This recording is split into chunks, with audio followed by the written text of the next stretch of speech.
গেল অস্থায়ী ঠিকাদার কর্মীরা। সেখানে রীতিমতন উত্তেজনা পরিস্থিতি সৃষ্টি হয়।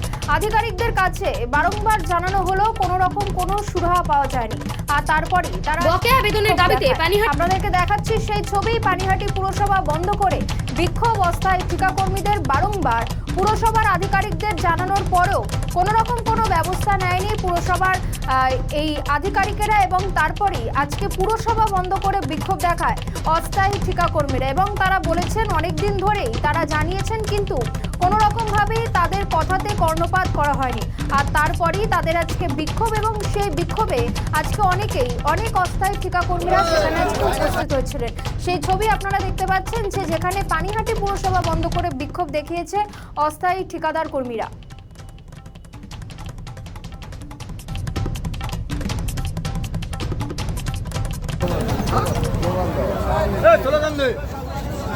আমাদের মাইনে দিতে হবে, দিতে হবে,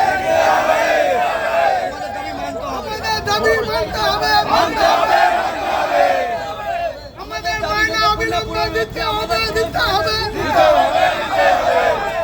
মাইনে যতক্ষণ পুরো কমপ্লিট না করবে আমাদের কাজ বন্ধ থাকবে।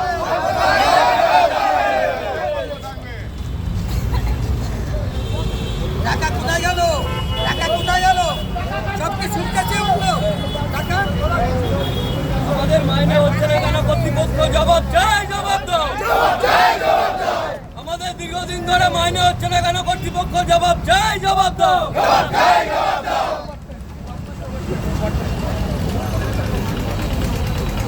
আজকে আমাদের লেবার ভাইরা প্রতিটা বছর প্রতিটা দিনের জন্য প্রতিটা কেসের থেকে বঞ্চিত হচ্ছে। এই কারণে কর্তৃপক্ষকে জবাব দিতে হবে। টাইম বাকি আছে, কর্তৃপক্ষকে অবিলম্বে টাকা পূরণ করতে হবে, করতে হবে।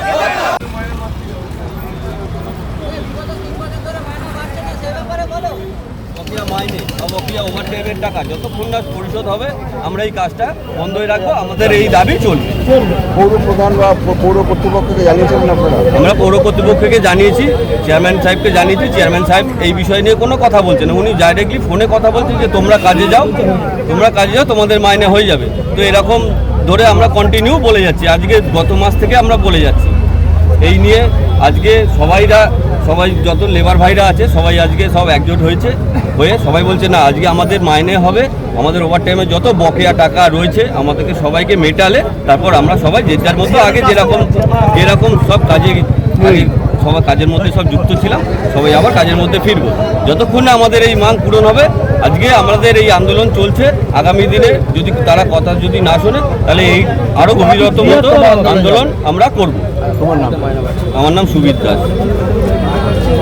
ভেতরে তাদের নিজস্ব পছন্দের লোকগুলোকে ঢোকাচ্ছে, তাদেরকেই রোদের মধ্যে কাজ করতে হয়। আমরা কোনো ফ্যাসিলিটি পাই না এখানে। একটা টাওয়াল একটা সাবান নিতে গেলে যারা নোংরা ড্রেনে কাজ করে একটা আগে আমাদেরকে এখান থেকে সাবান টাওয়াল গামবুট গ্লাভ সবই দেওয়া হতো। তো আমরা সেগুলোর থেকেও আমরা বঞ্চিত হয়েছি। আমাদেরকে কোনো কিছু দেয় না। আমাদের একটা ভাইদের যদি কোনো একটা অ্যাক্সিডেন্ট হয় সেই বেনিফিটটাও আমরা পাই না, কোনো মেডিকেল লিভ পাই না। আমাদেরকে সম্পূর্ণ কাজরা করে দিয়েই আমাদেরকে কাজ করতে হয়। আর যারা কাজে আসতে পারে না তাদের